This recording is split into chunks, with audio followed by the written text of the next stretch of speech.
Уште еден од низата протести на пензионерите од Кочани, кои се незадоволни од ниските пензии и игнорантскиот однос на Министерството за труд и социјала, се одржа во паркот на Револуцијата во Кочани. Пензионерите со транспаренти побараа поддршка од Сдруженијето на пензионери, чии членови се и ги повторија барањата за линеарно зголемување на пензиите од 5.000 денари и определување минимална пензија од 18.000 денари.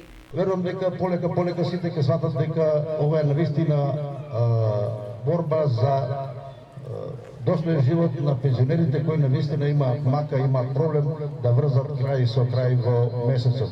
Сами знаете дека со овие цени покачувања, зголемување на ДДВ-то практично е создаден таков хаос во маркетите воопшто во државата и во општината.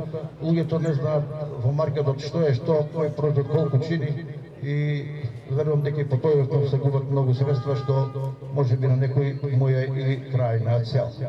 На еден пензионер од Драчевик или од Оризар или од било каде му е и можеби скапо треба да даде 100-200 денари за да дојде, но знаеме дека има и обструкции, дека се агитираме меѓу луѓето, а најопасно е тоа што на овие протести кои се директно за и конкретно за барање за 5.000 денари зголемување линеарно на пензиите и минимална пензија од 300 евра.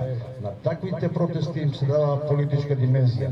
Тоа ги дели луѓето, ние знаеме реалноста во Македонија и во Кочани и верувам дека многу луѓе и поради тоа се плашат да излезат. Членот на иницијативниот одбор Моно Ѓоргиев ги информираше пензионерите дека на состанокот во Неготино е договорено формирање здружение на пензионери кои протестираат, како и во иднина протестите да се одвиваат координирано со блокирање сообраќајници со цел посилно да се слушне гласот на крајно осиромашените пензионери. Во тој контекст наредниот протест ќе се одржи со блокирање на една од сообраќајниците на влезот во градот, но за денот и локацијата пензионерите навреме ќе на 29.9.2023 година во Неготино се одржа состанок на иницијативните одбори по 23 града на Македонија. Вториот протест на пензионерите е историски. Историски е затоа што прв пат пензионерот го подигна својот глас. Пензионерите на Македонија прв пат се уединија од разни нации и вери. Најбитно се разговараше за отварањето на новото здружение на пензионерите, кое се избра председател, подпредседател, секретар и благајник. Бидат известени.